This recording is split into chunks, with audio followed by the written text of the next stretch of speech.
You hitting it? Oh, Yep, we are live. nice. All right. Well, want to welcome everyone to Sound Engagement. We have an episode lined up that we are excited to introduce to you. The Danger of Coddling the Mind is what we've titled this. I know maybe we'll have a chance for Greg to clarify some of his hesitation with that language. The idea of coddling. Anyways, but yeah, I'll just turn it over to Peter and let Peter introduce our guest. We have a very exciting guest lined up for you today, everyone. Greg Lukianoff, I think I pronounced that right, is a First Amendment. Yeah, I did it. Is a First Amendment lawyer. Since 2001, he's been fighting for academic freedom, freedom of speech on campus as the head of Foundation for Individual Rights in Education, or FIRE for short. It's a nonpartisan nonprofit organization. You can look them up online, and he's going to talk to us a little bit about that. And FIRE is dedicated to defending liberty, freedom of speech, due process, some of the stuff that we'll be getting into today. Hopefully we'll also talk a little bit about therapy today as well. And he's also passionate about academic freedom, on especially on college campuses. Yeah, we're very excited.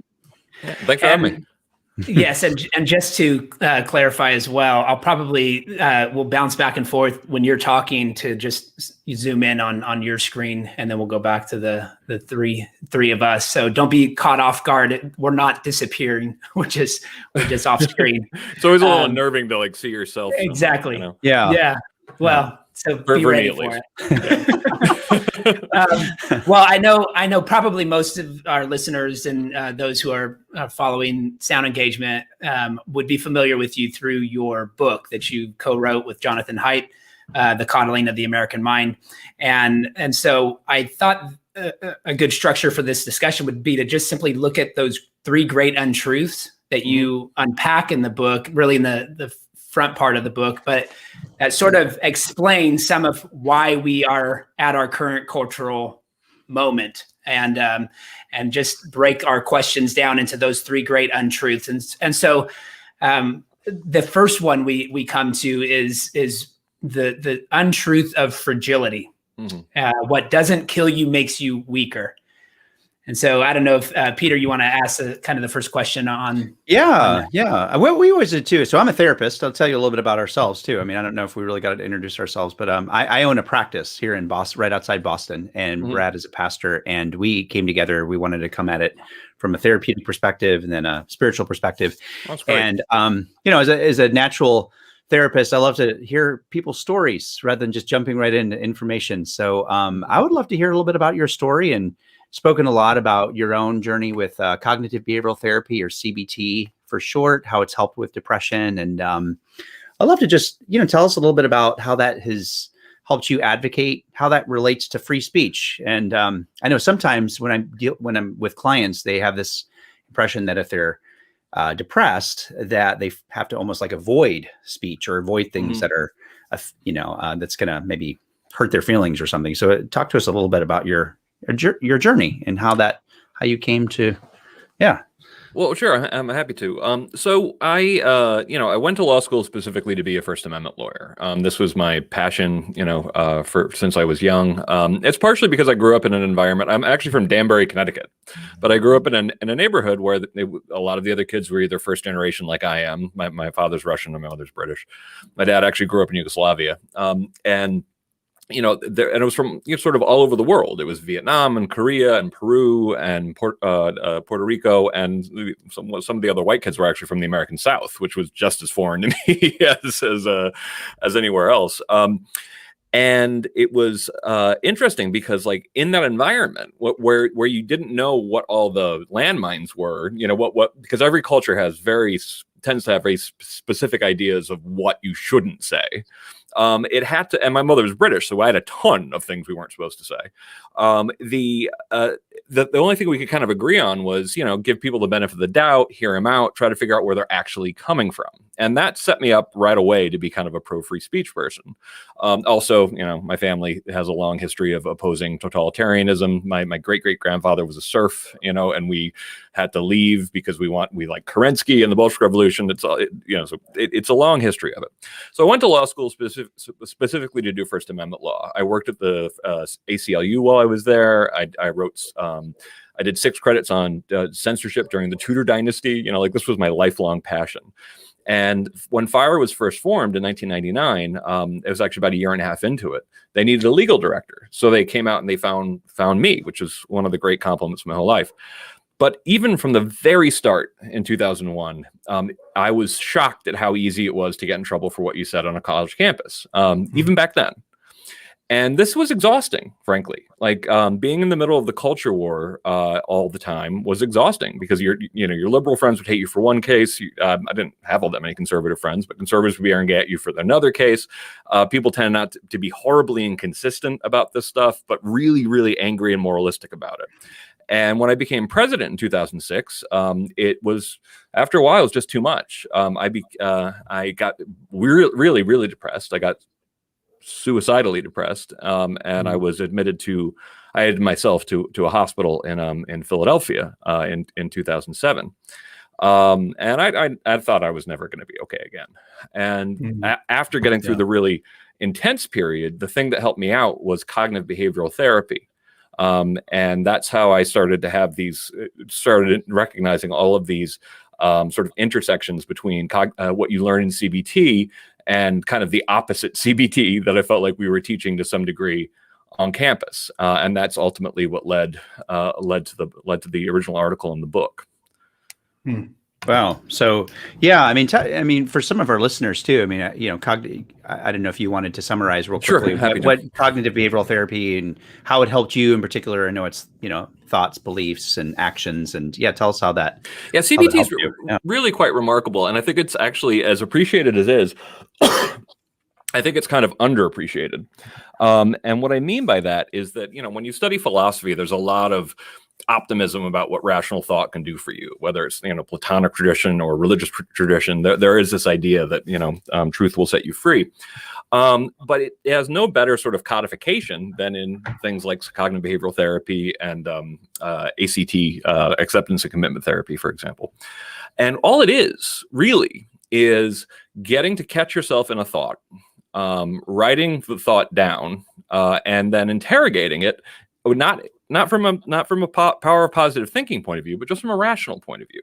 And the kind of thoughts you're trying to catch are the ones that make you really anxious or angry or sad.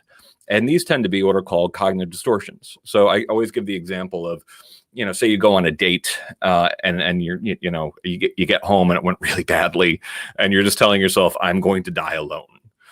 And what you do, when you're doing CBT is you write that down. And the amazing thing is, particularly when you're really depressed, that sounds entirely true. That sounds 100% true. I am going to die alone is what's happening here.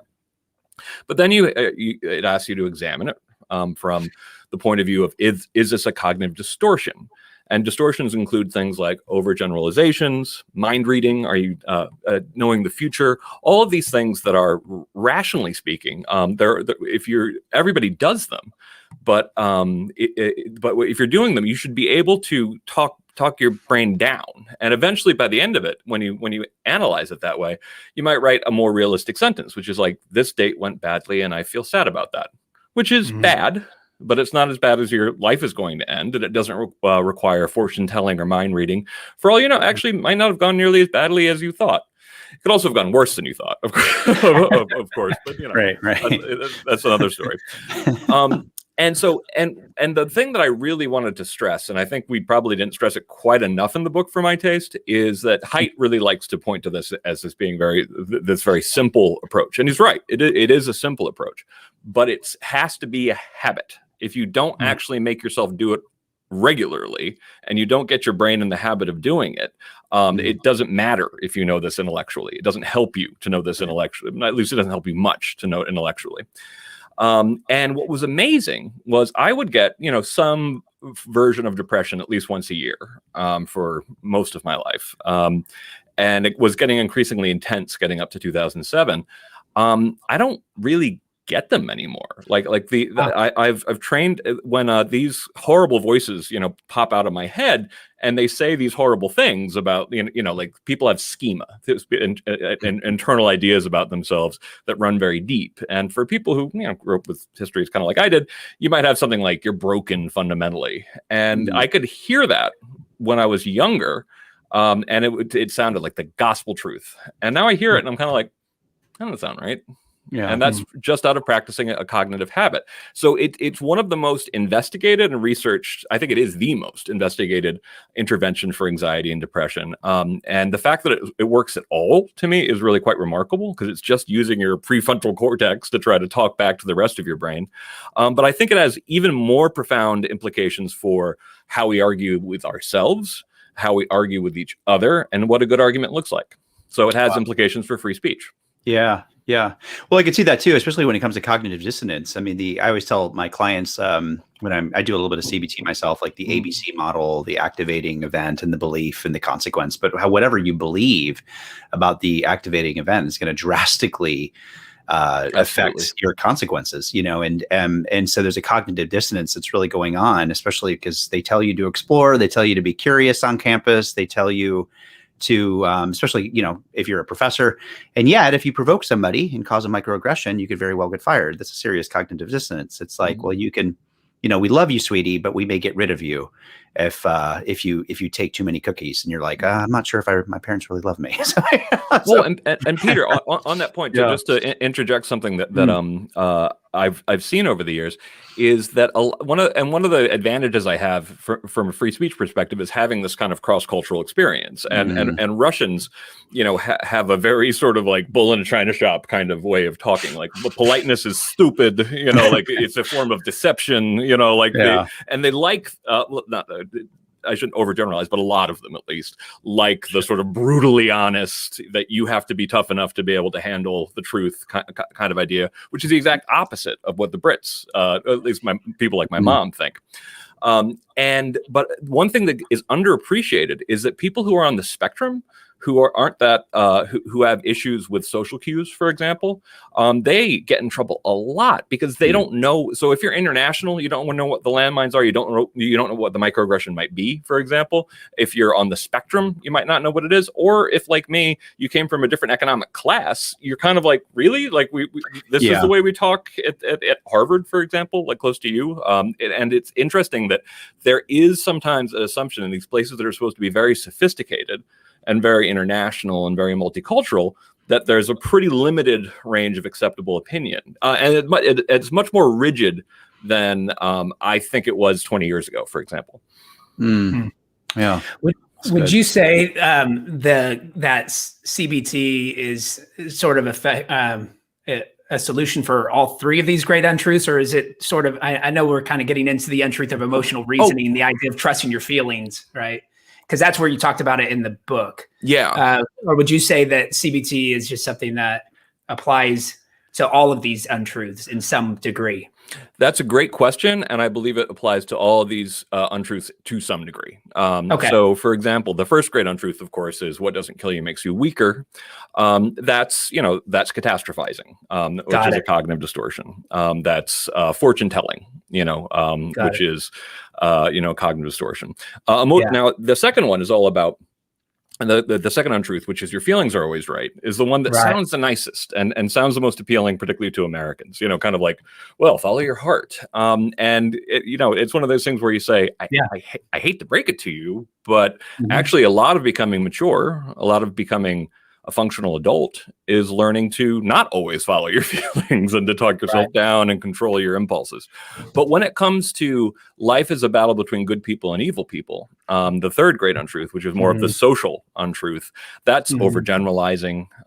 That's also catastrophizing. That's also, actually, most importantly, this is the one that I still suffer from the most, that my wife makes fun of me for, because as much as I know about this intellectually, I still very much tend to be a binary thinker. Which is like, can I eat the leftovers in the fridge or not? And it's like, well, no, you can eat half of them. And it's like, can I eat the, like it's either 0 or 1. And I don't mean to think that way, but that's probably the one that I have the hardest time overcoming. And the idea, of course, that people are evil are either good or evil is generally not true. The people are generally much more complex and nuanced than that. And actually, someone who can be quite awful one day could be quite lovely the next year or decade or moment. That's good. I did one follow up on the first Great Untruth. Is just as soon as I was reading this book, I actually read it after I had read White Fragility by Robin DiAngelo, and I know your book came out before it. So and it almost set a bit of probably became something of a catchphrase or a term that just became popularized. I think even Obama used it in a speech or something like that, talked about coddling. And so I couldn't help but make the connection between White Fragility and your book. And she, in fact, there's a quote in the book where she says these guidelines, and she's talking about guidelines for building trust in a community. These guidelines are primarily driven by white fragility, and they are accommodations made to coddle white fragility. So, I mean, maybe she didn't recognize what she was doing, but it seemed like it was a borrowing. Is that? I'm not sure. I'm not sure if she recognized a lot of what she was doing. Definitely, what I feel like in that, and I see a lot of people feeling like they're sticking it to me in Haidt by being kind of like, well, who's really coddled in society? Right, and it's like, I don't like the title. I've never liked the title. And we were able to accept the title.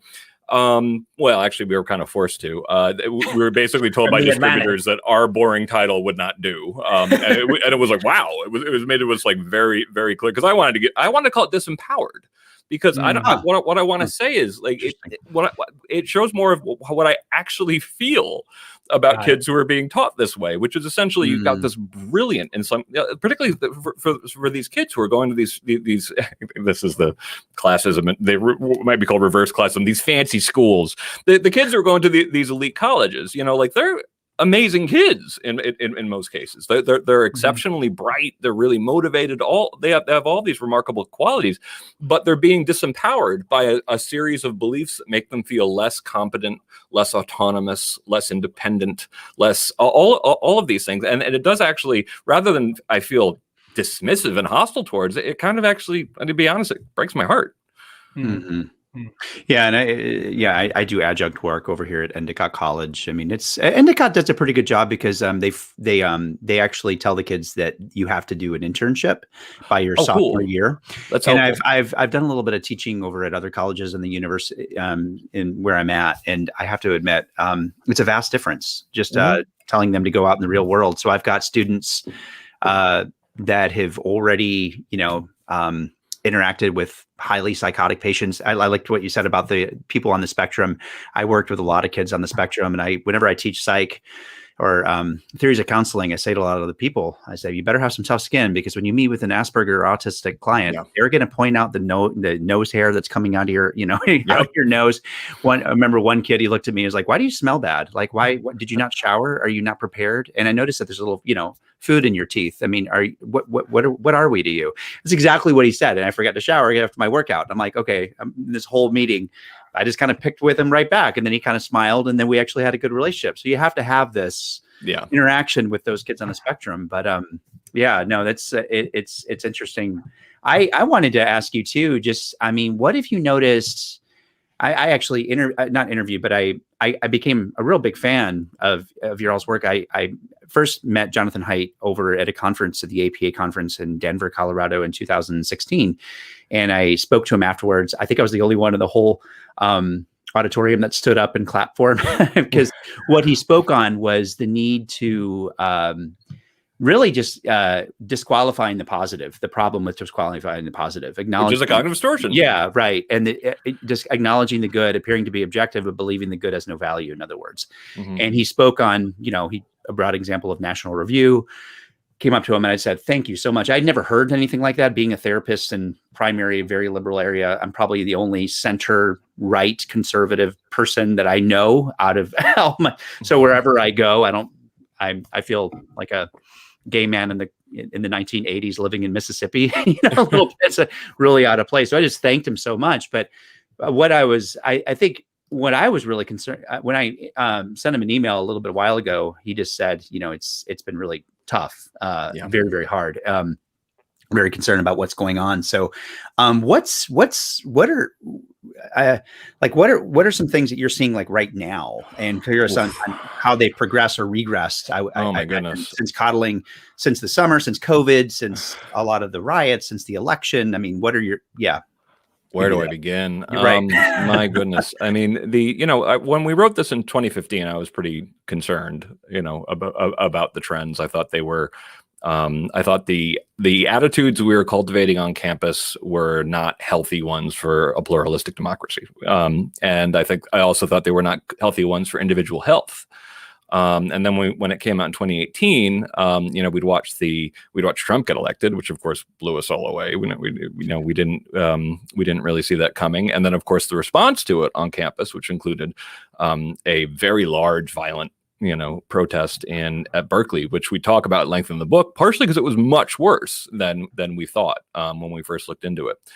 But this year, good Lord, I mean, COVID, of course, at first there was this little glimmer at the beginning of COVID, if you were on social media, that there was this hunger to just talk to people, and it seemed like there might be some kind of positive personal connection coming out of it. I run a nonpartisan shop. I'm a Democrat. I try to keep some of my opinions about Trump to myself. I mean, we're not going to be offended. Well, but it's partially because I want people to be secure that I will defend everybody. That's my societal role.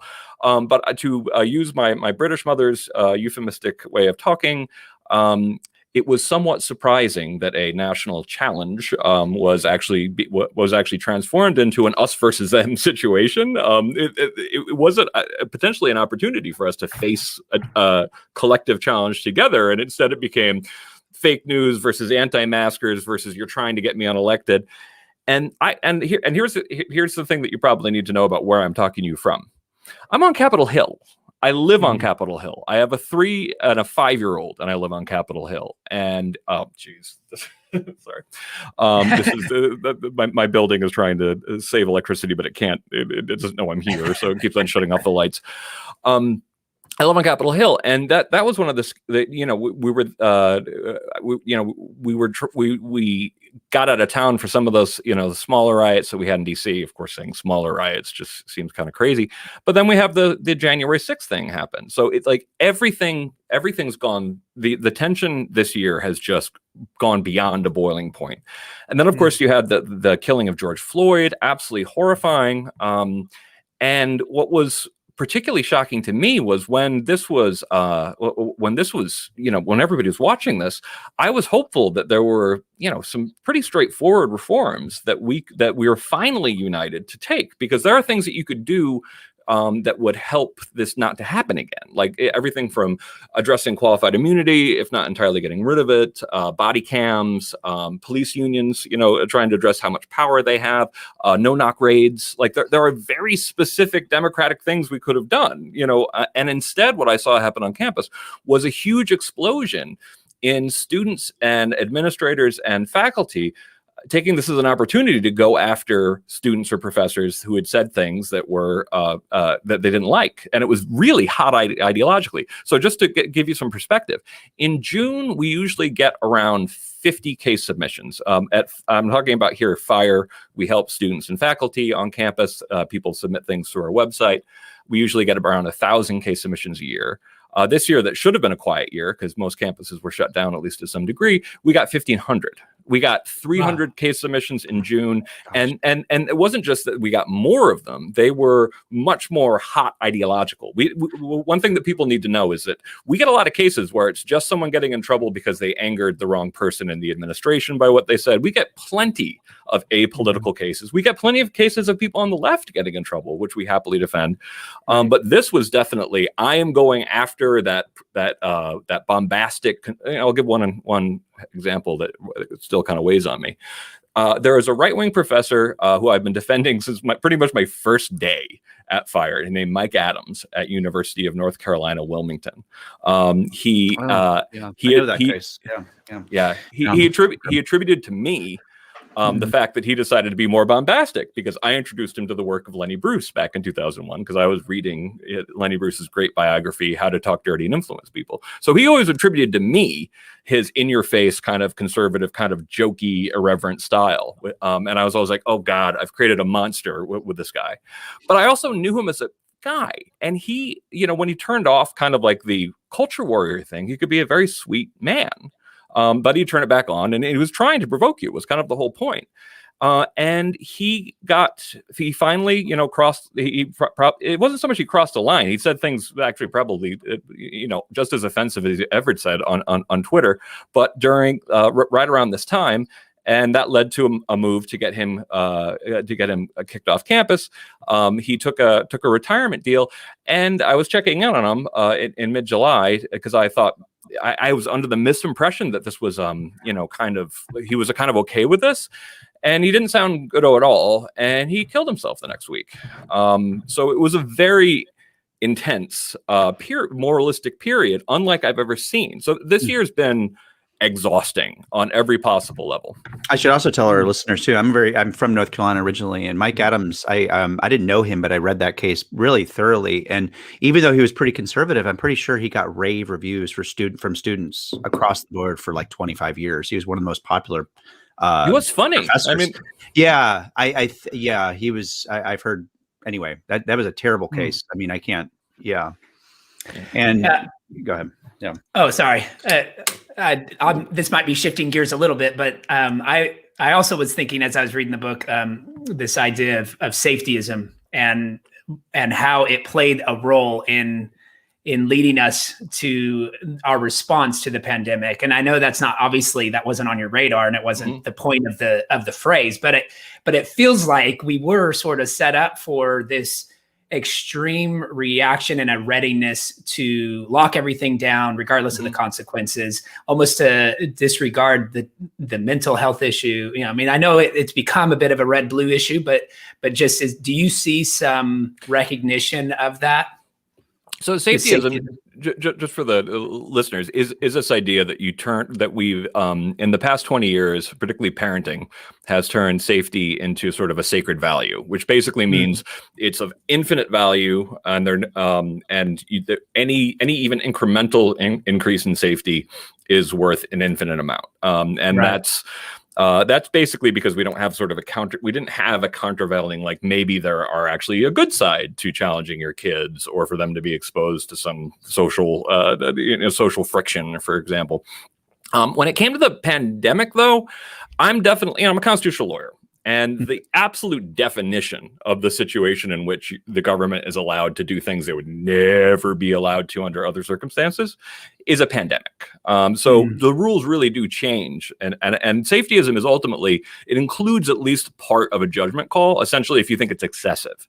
When we were first handling this, I think when we didn't really know what was spreading this, I think that it was perfectly reasonable for us to have a moment of being shut everything down. When I hear things like, I think Jen Psaki said today something to the effect of even vaccinated people, still have to wear masks. It's kind of like, okay, that's safetyism. We can be quite confident, at least reasonably confident that that it reduces transmission, at least from the science that we actually know. So I do think that, there was sort of an excuse for excessive safety. Probably the best excuse you could find would be a disease, particularly that travels in this sneaky way in which you can be an asymptomatic transmitter. It completely messes with your mind. And I remember hearing this about a year ago in January of the previous year, being like, asymptomatic spread with incubation period, like that's going to spread and suddenly everyone's going to have it. So it really was like almost a cruel disease. Well, actually, sorry, it is a cruel disease that really kind of messes with people's minds. But we see this, we see some of the safetyism, continue to see it on campus. We also see it exploited for completely immoral reasons. Like we've seen COVID be used to, for example, at NYU this year. One of the cases that is so classic that I feel like more people need to know about is NYU was like, okay, every doctor who works at NYU, who is a professor here, you have to run, if you're going to talk to the media about COVID, you have to run it through the media flags at NYU. And it's like, no. Right. Universities try to do this stuff all the time. And the idea of kind of, infantilizing your own doctors. And it was great to have Nicholas Christakis, be the one leading the charge. He's a professor and doctor at Yale. And he, just saying like, listen, no, like this, I know you want to turn this into an excuse to have greater control over what we say, but no. Yeah. What would you say? I mean, on that, there is something about a pandemic too that brings up the emotion of disgust. And I'm wondering, do you see a correlation there of why? So I do Gottman therapy, and he says the number one reason why people divorce, for example, is because of contempt, and once you get to the place of contempt, that couple's, not too much further until they're kind of done. And do you see some, like when you're dealing with some of these cases, another case I brought up was Jason Kilborn at University of Chicago was tanked for a question on the exam. I would encourage our listeners just to look at all these very minor issues that people are just, I can't imagine just living in fear like that. But is there something that's related to the emotion of disgust? Like, I'm fighting for a cause, I have to cancel you because you're risking my, you're harming other people. Anyway, I didn't know if you wanted to.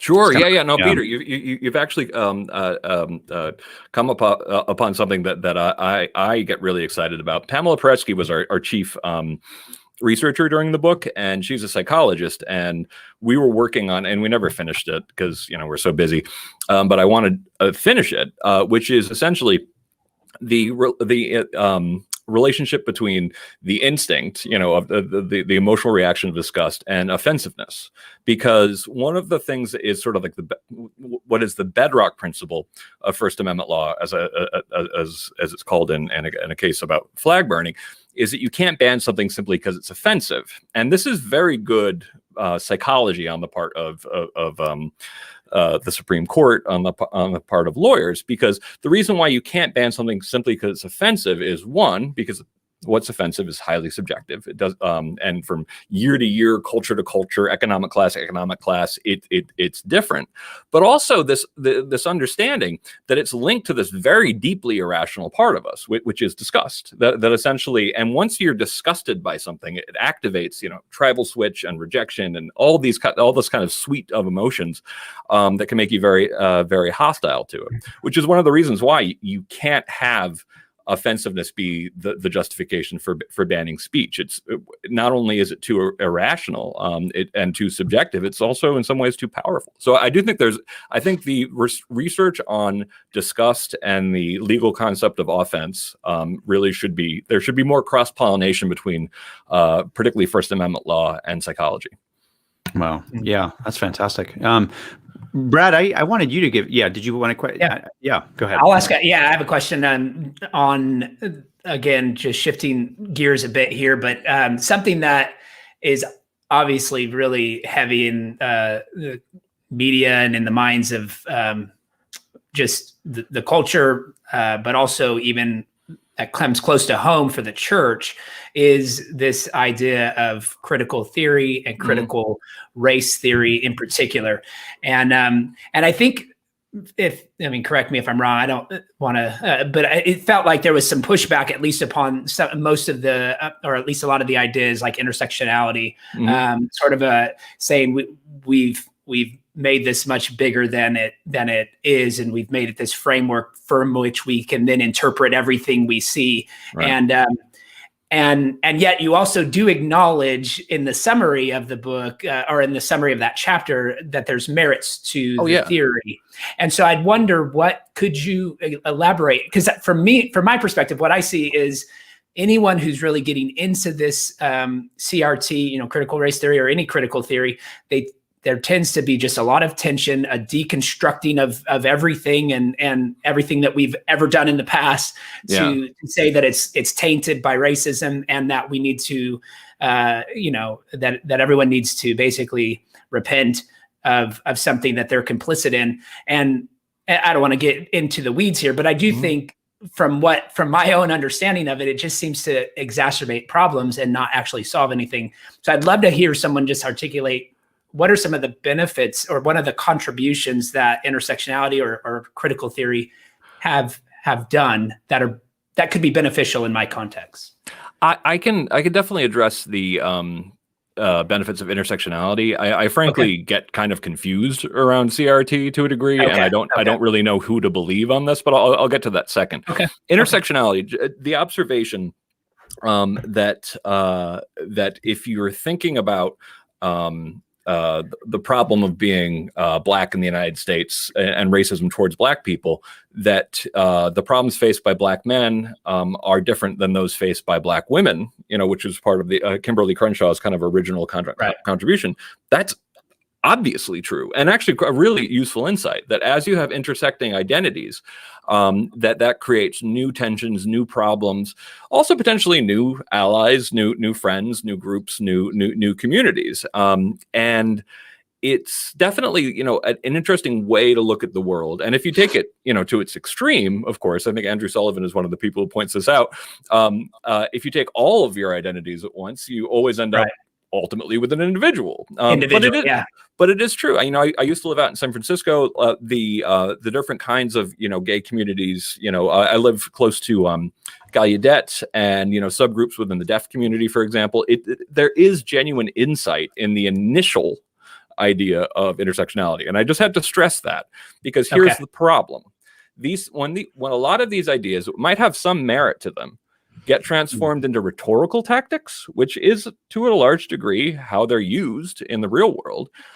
They become basically ways to win arguments. And here's why I sound completely unsympathetic, is that a lot of these, when you see these in action, they feel like the way you would win arguments in dormitories in the 1990s or in San Francisco back when I lived there, where essentially if you could claim enough intersected identities, you can say, I have some special knowledge of the world that you don't have. And so it was weird. There was a big argument this weekend in a nerd community I belong to about whether or not you should joke about Jewish space lasers, which and what this comes from is the idea of what's her name? There's a congresswoman who wrote something, believes in crazy conspiracy theories, including the Newtown shooting, which, and I'm from Danbury, for goodness sakes. Oh, right.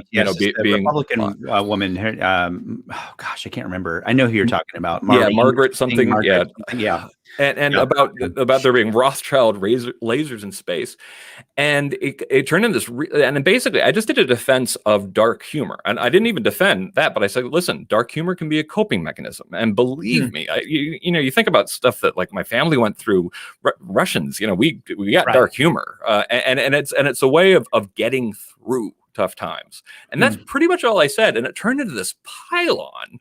About people saying how you're only allowed to make this joke if you're Jewish, and it's kind of like and Mockery has never done anything for any movement, and it was like, what do you mean? Like Mockery helped the civil rights movement, the gay rights movement, the women's rights movement. Like look at the media, look at movies, and then when the argument was done, the main person I was arguing with, her husband, who was Latino, came in to say, as a POC, I don't think you're being an ally. And I'm like, and I swear, I remained calm during this whole thing. I didn't let myself get angry during this. I'm like, so how you're being Latino, how does that mean that you have special knowledge of whether or not you should be able to joke about space lasers? And why are you saying that? Like, why am I concerned about being an ally? It was weird because I critique this style of argumentation from the outside a lot. I haven't been in one in forever because I don't generally, but it was this amazing pile-on where it was just all of these sort of, to be frank, cheap tactics for winning an argument, to sort of pull rank. And so a lot of the hostility that you see sometimes for people who aren't totally immersed in this stuff is partially the way it gets used to really be dismissive of people's point of view. I mean, honestly, that's one of my issues with white fragility is that it's like I'm lecturing you on a topic.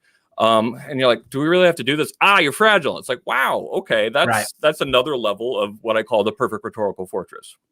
Well, and also, I mean, Brad and I are pretty aware of this too. We're doing a review of Cynical Theories by James Lindsay and Helen Pluckrose, and we love that book, very much. And we just love it. Did you want to say something to that? Yeah. I did. I read it, and I really love Helen. James sometimes says things on Twitter that make me kind of wince a little bit. Yeah. And I don't have any way to know if that's an accurate presentation of what critical theory is, because I'm not going to read that stuff. I mean, like Derrida, Foucault, it's just like, it's not worth it. But if it is, like an accurate summation of it, it is such a silly idea. Like the idea of being like, somehow we knew enough about society to make all of these sweeping conclusions about the role of language, and we decided this about in the horrifying years of the 1950s and 70s. Like when, my dad grew up in Yugoslavia in the 30s, and it's like, you mean heaven as far as like a lot of people from a previous era would have thought. If it is true, it shows just how shallow a lot of this stuff actually is. Yeah. I mean, I think I'm starting to understand it from a religious perspective. I mean, it's pretty popular amongst a lot of churches, who are very, what you would call woke Christians who, I mean, I've seen the evangelical church and specifically, which is an interesting history, because evangelicalism has, they have a history of kind of avoiding, quote, the world. And because of that, they've like when they got kicked out of Princeton, not kicked out, but like B.B. Warfield in the early 20th century, when they left like Harvard and Yale and Princeton, the bastions of Christian thought, they all had to kind of retreat. And so because of that, they kind of basically had this, that's where the foundations of fundamentalism started coming. So they weren't quite as engage in the world. When I say world, I mean like these philosophies like Foucault and all this other stuff. So they just kind of had to read secondhand literature. But the evangelical church, I think they see stuff like Black Lives Matter, and they see stuff like how dare you as a white person completely invalidate this person of color that's coming to our church because we want to share Jesus with them. And it becomes this kind of not just it's an interesting combination of both like huge amount of compassion, like the Oedipal mother, the overprotectiveness, with how dare you cause offense to people who are oppressed, and righteous rage, and this righteous indignation with contempt. And you take all of those motions together, you get this very, very religious kind of what Daniel Kahneman talks about, like when the system 2 starts telling your system 1, like, hey, you're doing right things because I have Jesus on my side. There's no arguing, because it's just like the ingrained us versus them mentality. And I'm like, wait, no, I'm reading Thomas Sowell, and this is a Black man who's like, was possible, I think he was nominated for the Nobel Prize for Economics. I don't care. You're totally invalidating them. No, but I'm reading like Coleman Hughes, who's also a Black man. I don't care. Or John McWhorter. I met, geniuses. But none of those people matter. Thomas Sowell is probably, in my opinion, is one of the most brilliant people alive. I mean, Stephen, and so like, what do you do with that? Like, I guess my question is, do you think there's a correlation between the religious people and us versus them mentality? And, anyway. I do. But Brad, are you a preacher or reverend? Yeah, I'm a pastor. You're a pastor. Have you been seeing CRT popping up too? Oh yeah. Yeah. Oh yeah. Within we have. So it's definitely more subtle within the context of the church.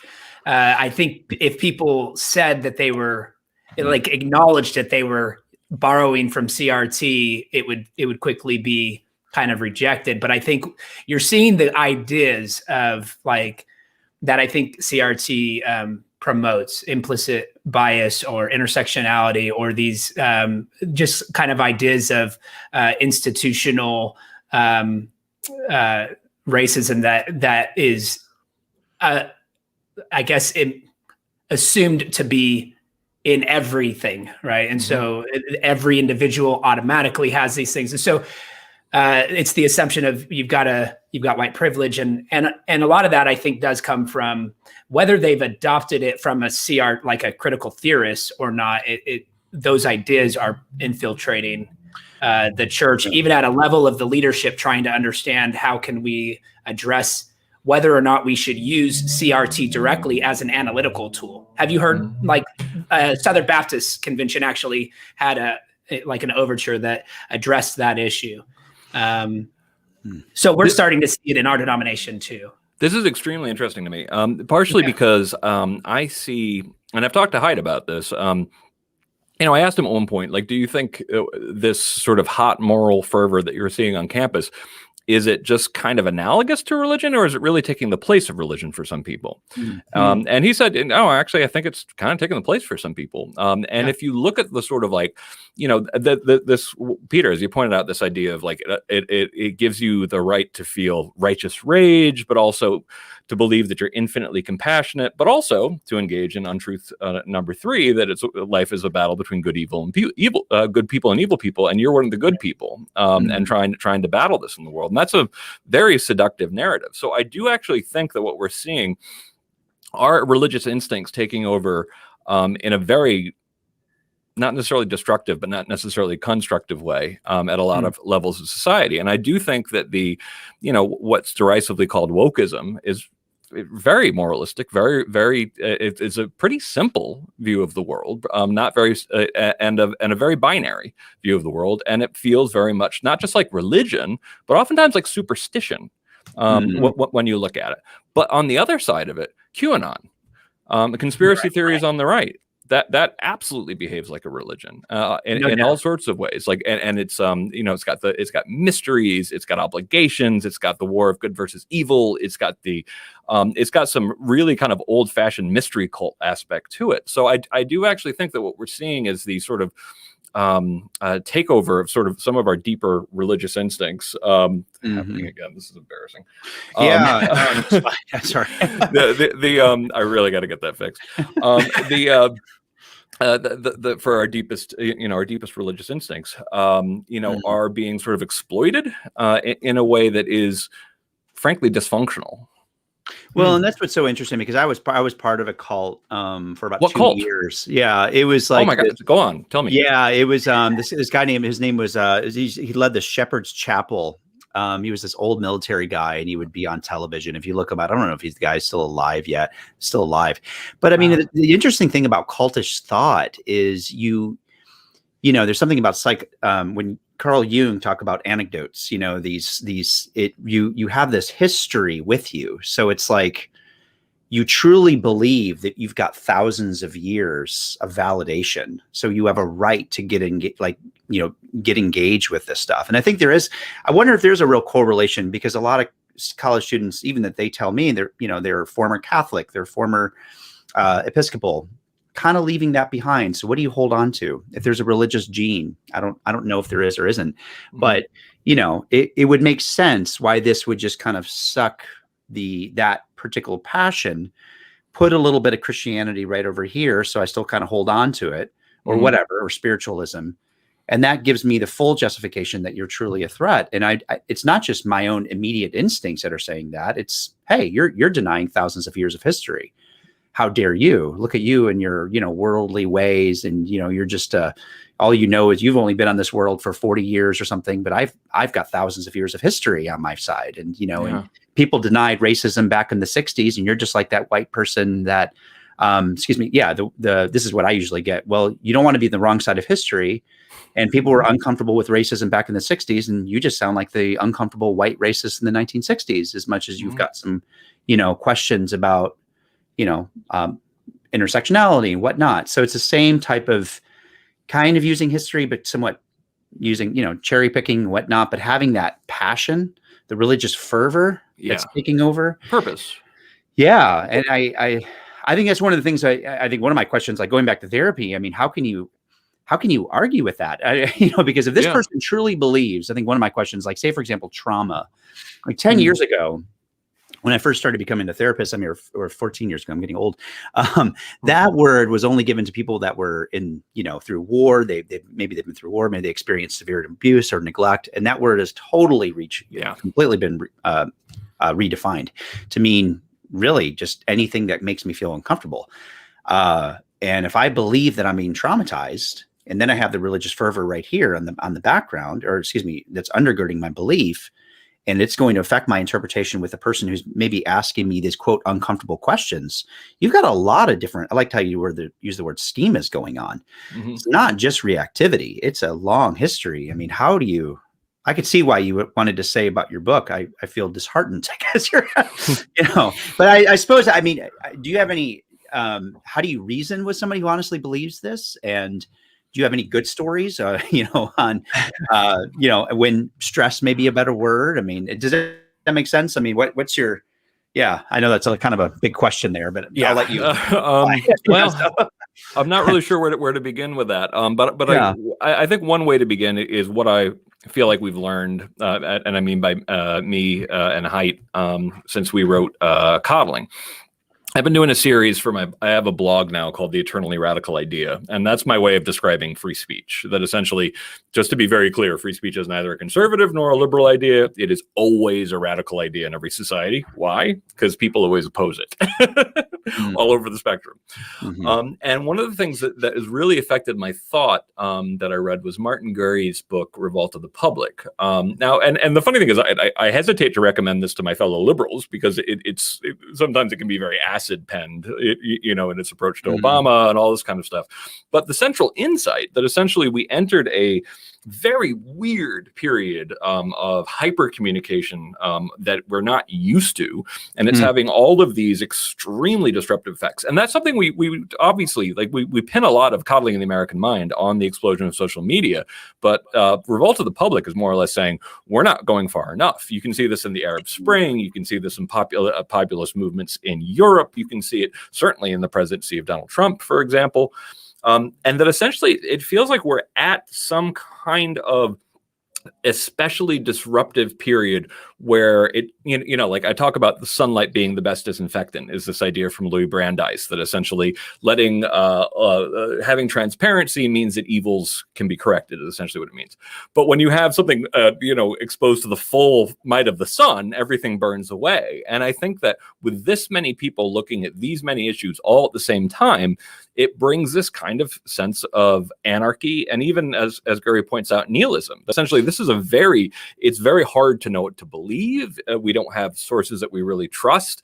A lot of the institutions that we would like to look to sometimes have been unfairly dismissed, but then you see things like higher education, the stuff that I deal with all the time.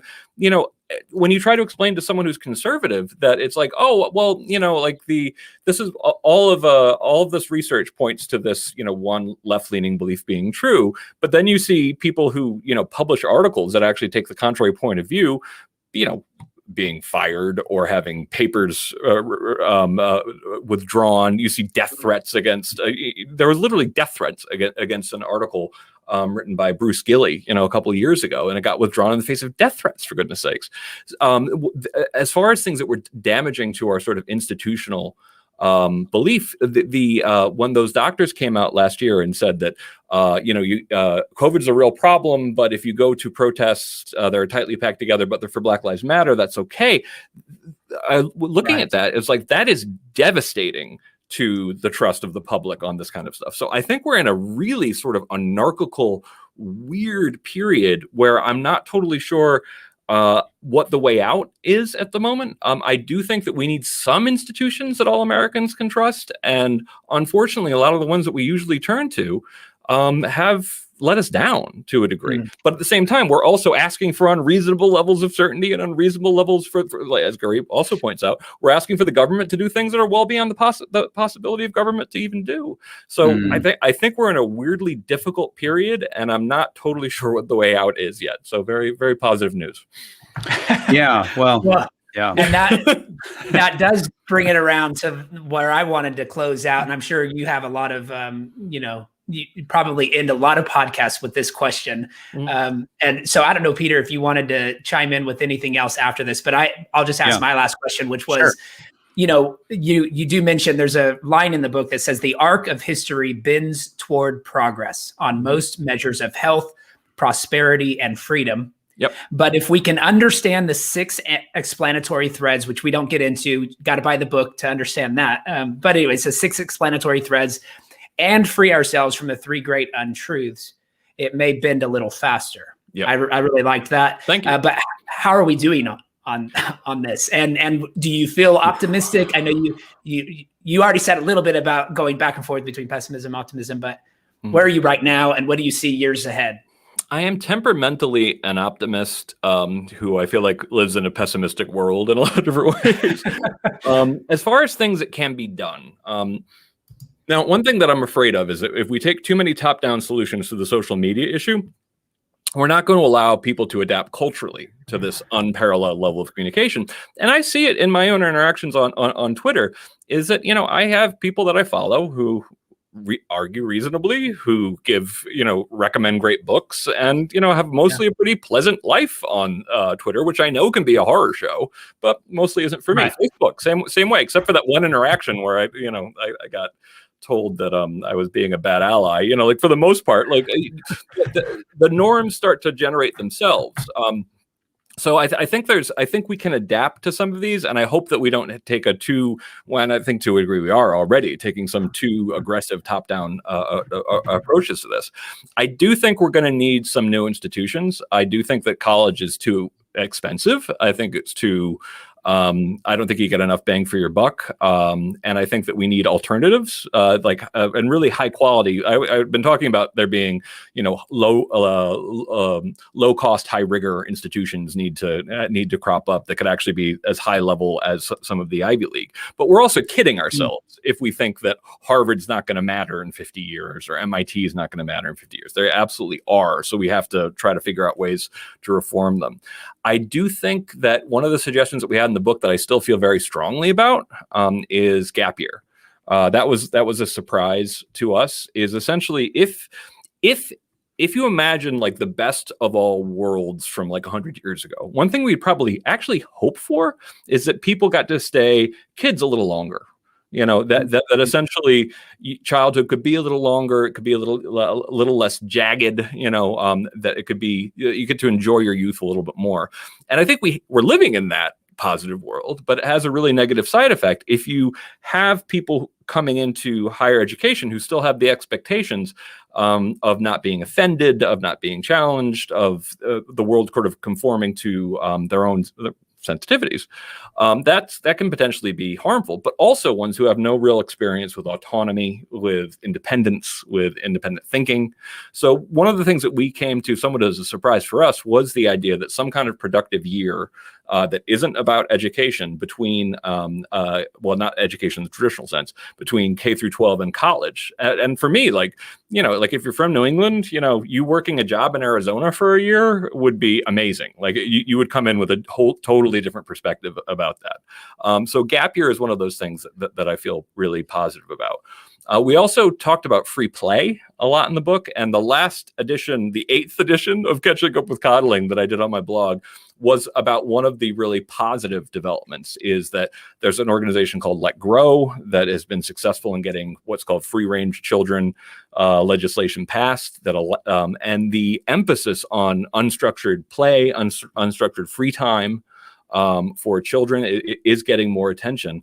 But I do think that I think there's a little bit of hope that the political temperature could be lowered a little bit this year, but that might be a foolish thing to hope. I hope that once enough people are inoculated against COVID, there will be people stepping, because I think part of the problem that we've been seeing this year with the sort of hot moralistic fervor is that people became their Twitter avatars. They became their Facebook avatars. And that is a much more certain, much more moralistic, much more demanding person than the person you would meet if you had face-to-face interaction. Right. I think that a return to face-to-face interaction will create a possibility of greater appreciation for what we have, talk across lines of difference. That's my hope. I think that the potential for the post-COVID world could look, there could be some real progress, and maybe we start to have the cultural norms that help us deal with this massive flow of information. Mm. That's good. That was really helpful. Yeah. Peter, I don't know. Yeah, if you have anything else I to want to add? really respect your time. We try to keep it within the hour. I know you're a very busy man. I mean, yeah. So, yeah. I mean, but I talk too much, so I'm sure I have like. I mean, I do kind of wonder if colleges are in a sense giving into, the students' demands way in too a sense. And, Sorry. I mean, when I was, I think, when we're, I mean, who's not a cocky 18-year-old? I mean, we all were, right? I mean, what is it?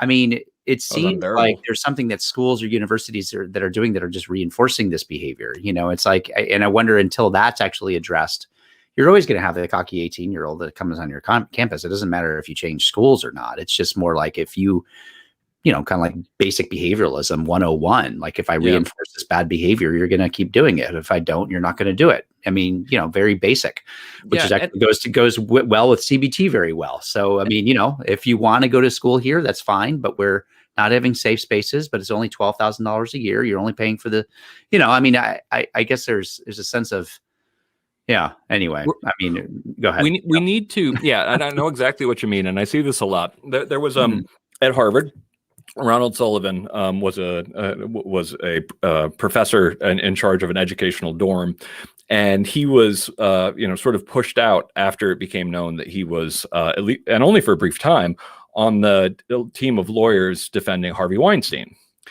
And one of the things that frustrated me about that was I would have felt a little bit like more accepting of that push if Harvard had made any serious effort to publicly say, I know you guys are, and you don't have to add this part, but it also is true. I know you guys are pretty young, but among lawyers, we don't just think it's okay to defend odious people. We think it's actually in many cases commendable.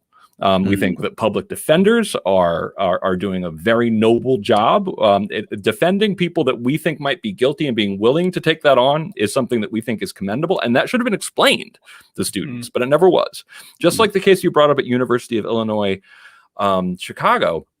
No, wait, Illinois, UIC, University of Illinois, Champaign-Urbana. Champaign, yeah. Right. This was a case where a professor, and this is almost beyond parody. It was a fact pattern in a law school, and it was about discrimination. And he talks about, and this is a big area of law, a big important area of law. And in the scenario, rather than putting racial epithets as part of the scenario it's called a fact pattern that you're supposed to think through as a lawyer, he wrote N-word, N ... and B ... and then put in parentheses that in this scenario, this person used these derogatory terms, one for a black person, one for a woman. And you know what these words are, but he censored them, and he's been kicked out of his class. Like he threw the book at this guy because it kind of made students sort of think about something negative. I'm not totally clear on that, but they never actually said something like, guys, like if you're going to be a lawyer, you're going to be doing some deadly serious stuff. You are going to see some things that will curl your toes, and you are expected to hold yourself together and still be able to practice law.